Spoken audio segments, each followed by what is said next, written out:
My name is Alice Reed, I'm 38 years old, and on that particular Sunday, I was driving toward a past I could never seem to outrun. The engine of my car was a low hum against the familiar suburban streets, each turn a reminder of a life I had meticulously built myself out of. I'm a tech founder, a name that carries weight in boardrooms and at conferences. I solve complex problems for a living, architecting systems that connect millions. Yet, every weekend, I drove back to this small house to become, once again, completely and utterly invisible. The feeling in my gut was a tangled mess of anxiety and a stubborn, flickering hope that refused to die. It was the same hope that made me do this every week, a foolish pilgrimage to the altar of a family that had long ago decided I wasn't worth seeing. On the leather passenger seat next to me sat a slim, unassuming portfolio. It looked like any other business document, but inside, it held what I thought was the key, the final, undeniable proof of my love. It held freedom. Specifically, the deed to this house, mortgage fully paid. A 30-year burden lifted, a secret I had carried for weeks, imagining the moment I would finally hand it over.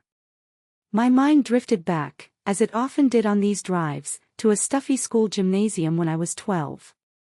I was standing next to my robotics project, a clumsy but functional little machine that had just won first place at the science fair.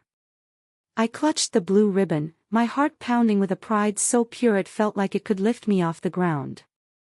But when my family arrived, my father's eyes scanned right past my robot, past the ribbon, and landed on my older sister, Olivia. "Look at that dress," he boomed, his voice full of admiration for the simple floral print she wore. "Now that's how a young lady should look." Olivia beamed, doing a little twirl. Later that day, my grandfather, Arthur, found me in the backyard, quietly disassembling my robot. He sat beside me on the grass, his large, gentle hands resting on his knees. He didn't say much, just watched for a while. Then, he leaned in, his voice a low rumble, "Your value isn't on a price tag someone else slaps on you, kiddo. Don't you ever forget that." I had clung to those words my entire life. They were my shield through years of being the family's quiet disappointment, the odd one who preferred code to conversations. My success in tech was something my family couldn't comprehend, so they dismissed it. My first million was a fluke. My company going public was a bubble waiting to burst. My life in Boston was a world away from their reality, and they treated it, and me, with a deep, unwavering suspicion. But this gesture, I thought, was different. This wasn't about my world, it was about theirs. It was about the foundation of their lives, the very roof over their heads. Paying off their mortgage was an act of love so tangible, so fundamentally grounded in their reality, that they wouldn't be able to dismiss it. This, I hoped, would finally break through the wall of ice they had built around their hearts. This time, they would have to see me. As I pulled into the familiar driveway, the old oak tree my grandfather planted casting a long shadow over the lawn, I took a deep breath. The weight of the secret in the portfolio felt immense, heavy with a lifetime of longing. The house smelled the same as it always did, a mixture of my mother's pot roast and a faint, lingering scent of faded dreams. Dinner was the usual tense affair. My father presided over the head of the table, a grumpy monarch on a worn-out throne, holding court about rising property taxes and his neighbor's ugly new fence. My mother, a woman who had mastered the art of becoming furniture, moved silently between the kitchen and the dining room, her face a mask of weary resignation. Her silence had always been the loudest sound in the house, a testament to every battle she chose not to fight, especially for me. And then there was Olivia. At 41, she was 3 years my senior, and still basking in the golden glow of being the favorite. She worked in marketing for a mid-tier fashion company, and she recounted a story about a brilliant social media campaign she'd orchestrated for a new line of scarves. It was, by any professional metric, a minor achievement, but my parents hung on her every word. "That's my girl," my dad said, beaming. "Real-world business. Not like that, computer nonsense."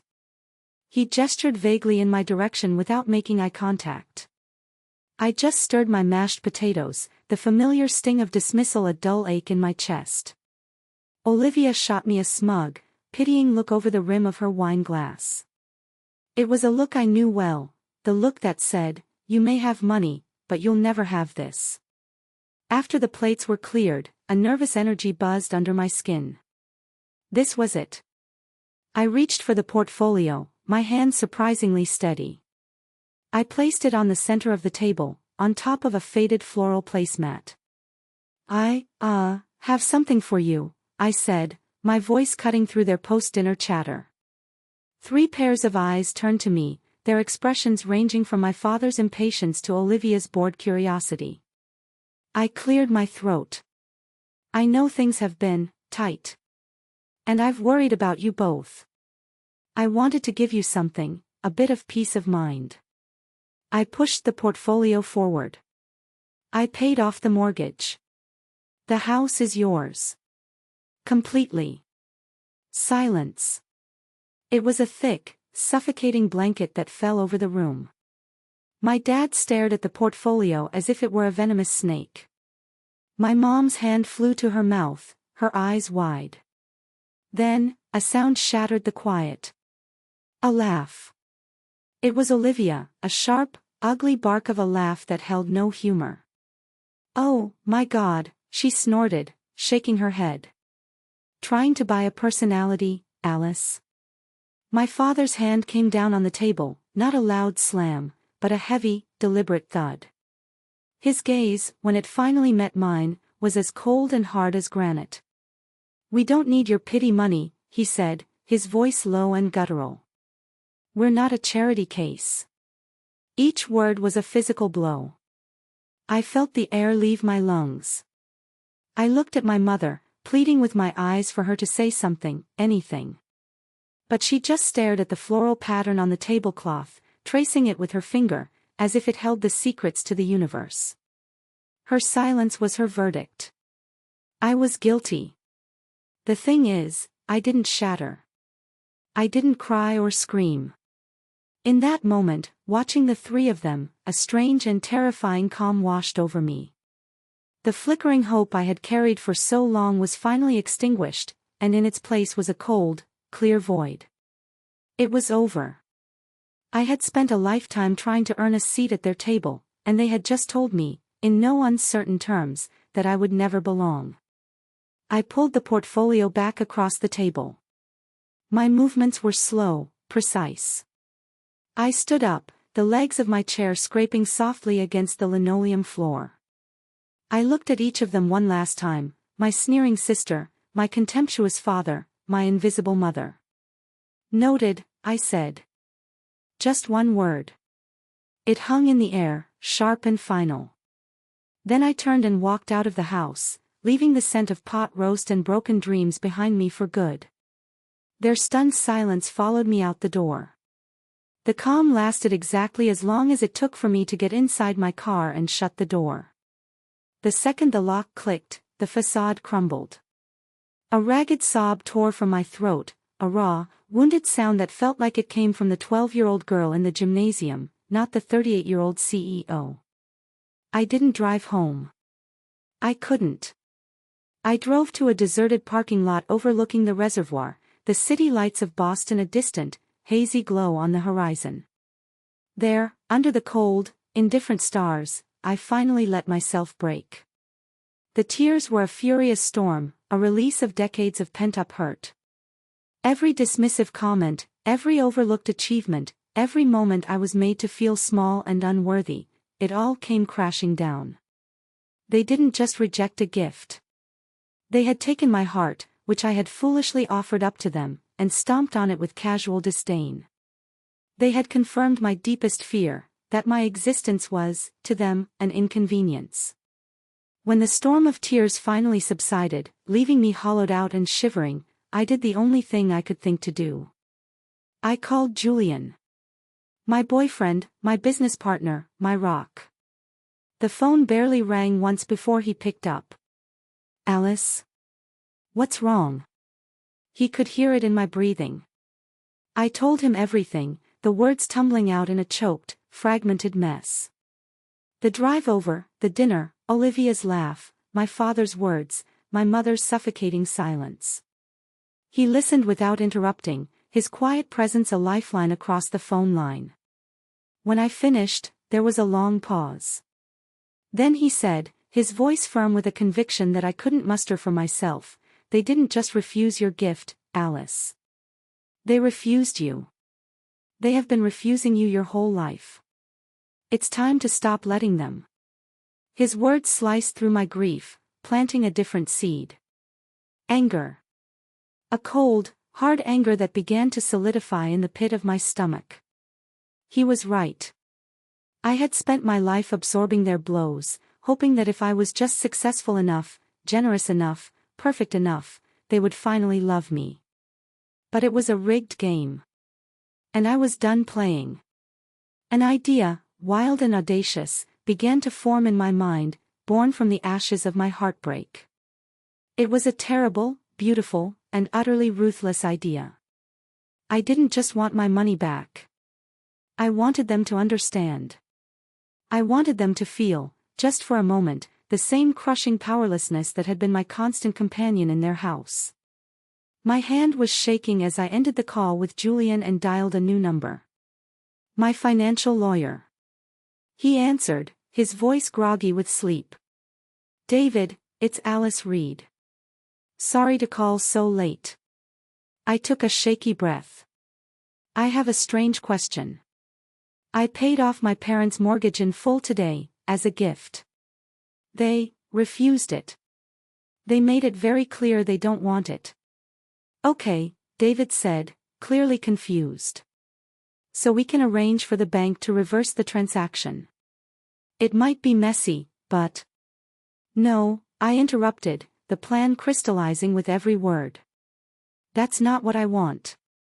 The debt is paid. The bank is satisfied.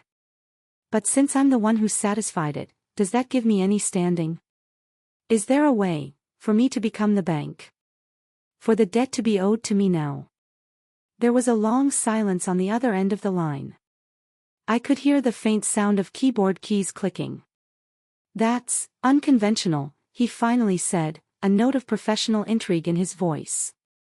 "But it's not impossible. There's a legal process for assigning a debt instrument. Since you were the purchasing party of the debt, you have a strong claim to assume the note. You could, in effect, become their new lender." A slow smile spread across my face in the darkness of the car. It wasn't a happy smile. It was the smile of a woman who had just found a weapon.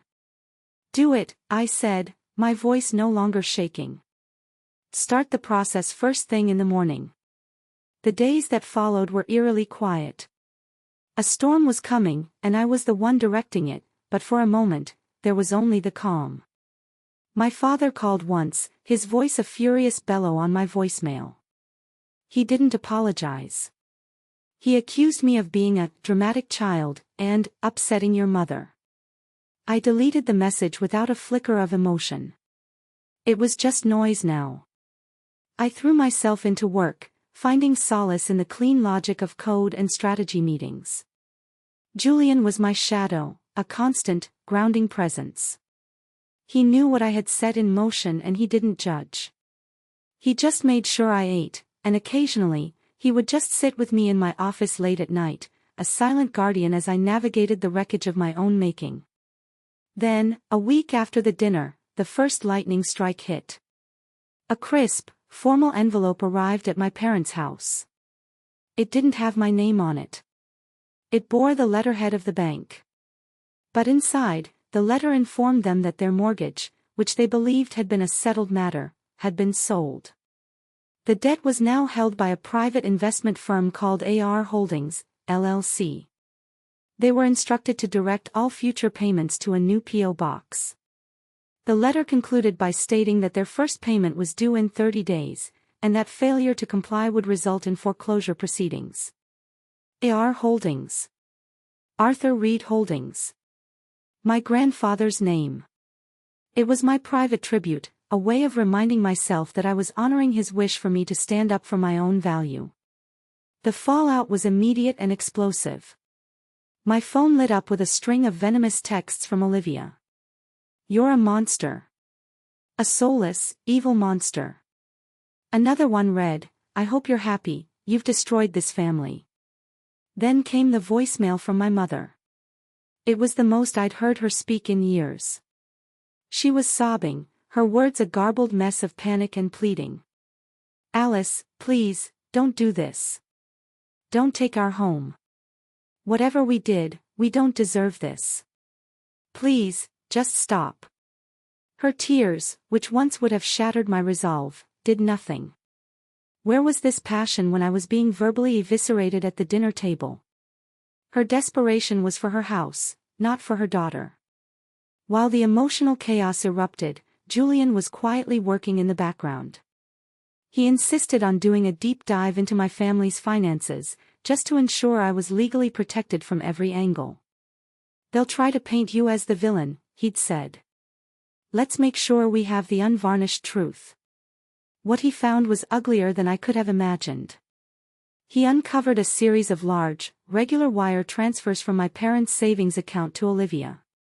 It turned out my sister, with her brilliant marketing career, was living far beyond her means. She had funneled tens of thousands of dollars from my parents to prop up a failing side hustle, a boutique clothing line that was bleeding money. She'd lied to them, lied about her income, and had been slowly draining them dry for years.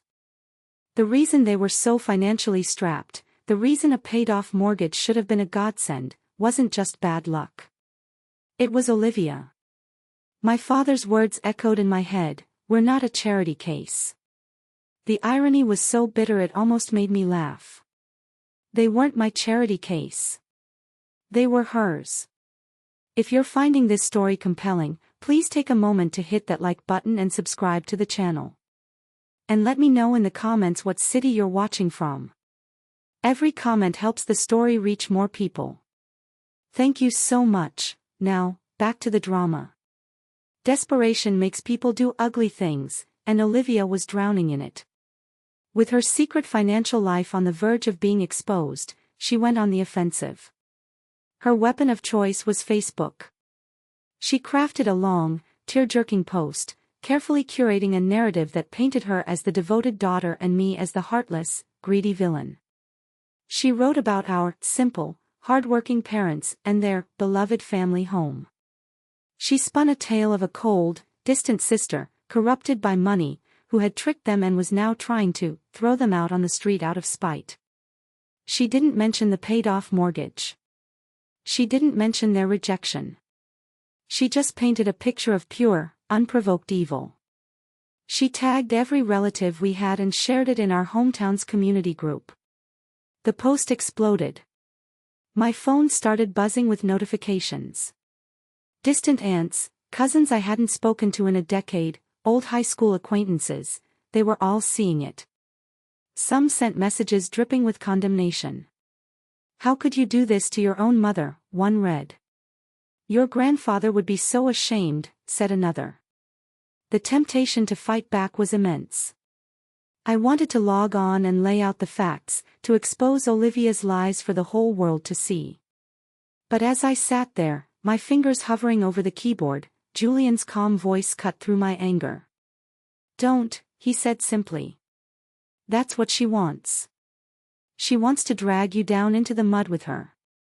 Don't give her the satisfaction." He was right. Engaging would just be my word against hers, a messy public spectacle. So I stayed silent. But I wasn't powerless. A few days later, my cousin Sophie called. We weren't close, but she was always the most level-headed of the bunch. "Hey, Alice," she started, her voice hesitant. "I saw Olivia's post. And it just doesn't sound like you. I know you're not like that. What's really going on?" Her trust was a balm on my raw nerves. I didn't give her the whole emotional backstory, I just gave her the facts. I emailed her a single, password-protected PDF. It contained the bank statements showing Olivia's steady draining of my parents' accounts and the business registration for her failing clothing line, showing its massive debts. I didn't add any commentary. The numbers spoke for themselves. "I'm not asking you to do anything with this, Sophie," I told her over the phone. "I just wanted you to have the truth." I knew Sophie. She was quiet, but she had a fierce sense of justice. She couldn't stand by and watch a lie fester. I didn't know what she would do, but I had a feeling the truth was about to find its way into the light. And it wouldn't be coming from me. Sophie was more effective than any public rebuttal I could have ever crafted. She didn't post on Facebook. She did something far more devastating. She started making quiet phone calls. She called our Aunt Carol, the family's respected matriarch. She called our Uncle Mark, a no-nonsense accountant. She didn't forward my email, she just asked questions. "Have you seen Olivia's new car? I wonder how she can afford that. Did you know Mom and Dad took out a second loan last year? I thought Olivia was helping them out." She planted seeds of doubt, and they took root in fertile ground. The relatives, now armed with a new perspective, started looking at my parents and Olivia differently. The narrative of the poor, victimized parents and the evil, wealthy daughter started to fray at the edges. The pressure mounted, and finally, it broke. At the next extended family gathering, a barbecue I was not invited to, it all came to a head. Aunt Carol, holding a plate of potato salad, calmly asked my father why he'd turned down a gift that would have solved all his financial problems. Uncle Mark asked Olivia, in front of everyone, how her boutique was doing. The carefully constructed facade crumbled. A massive argument erupted. Voices were raised. Tears were shed. And for the first time, the ugly truth about Olivia's financial leeching and my parents' complicity in hiding it was laid bare for the whole family to see. The golden child's halo had shattered. A few days later, my parents showed up at my downtown office building. They didn't have an appointment. They looked haggard, aged by the weight of their own deceit. They sat stiffly on the expensive leather couch in my waiting area, looking small and out of place against the backdrop of glass and steel. They offered an apology. It was a weak, pathetic thing, full of excuses and self-pity. "We were scared, Alice," my father mumbled, looking at the floor. "We didn't know what to do." My mother added, "We never wanted to lose the house. It wasn't about me. It was never about me. It was about their pride, their fear, their house." I listened patiently until they were done. The anger was gone, replaced by a profound, desolate emptiness. I thought of my grandfather, of his simple wisdom about self-worth. It was time to honor it. "This isn't about the money anymore," I said, my voice even and calm. "It was never just about the money. But since we are talking about the house, I will give you two options." They leaned forward, a desperate hope in their eyes. "Option 1, you sign the house over to me. I will be the legal owner. In return, I will grant you a lifetime tenancy. You can live there, rent-free, for the rest of your lives. You will be my tenants." Their faces fell. The humiliation of the offer was clear. "Option 2, I continued, my voice unwavering.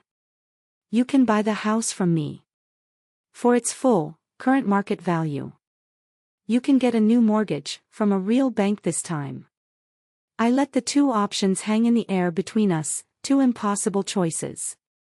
They stared at me, their faces a mixture of shock and disbelief. They were finally seeing me, not as their daughter, but as the consequence of their own actions.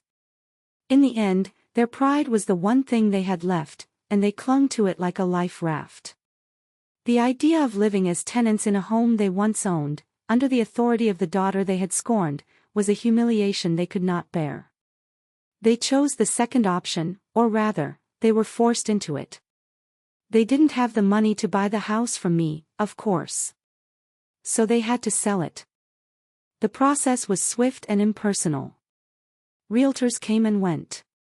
A "for sale" sign was hammered into the lawn where I'd played as a child. They sold it to a young family who promised to take good care of the old oak tree. After paying me the outstanding balance of the original mortgage, they were left with just enough to put a down payment on a small, sterile condominium in a retirement community an hour away. They had traded their history for their pride. I never heard from them directly again. The silence was final. A year later, I was standing on a balcony overlooking Lake Como in Italy. The sun was warm on my face, and the water below was a brilliant, impossible blue. Julian came up behind me, wrapping his arms around my waist.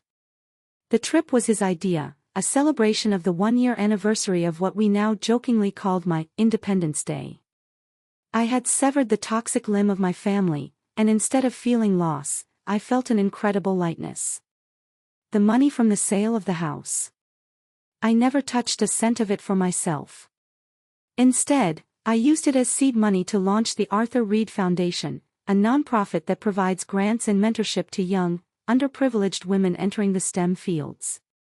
I had attended our first awards gala a month before, watching a brilliant 19-year-old with fire in her eyes accept a scholarship that would change her life. That, I realized, was my grandfather's true legacy. Not a house, but a foundation for others to build their own futures upon. My relationship with my chosen family had deepened. Sophie and I spoke every week. A few of my aunts and uncles, free from my father's bitter influence, had reached out, and we were slowly, carefully, building new bonds based on mutual respect. But the most important relationship was the one I had rebuilt with myself. I no longer looked for my reflection in the eyes of others.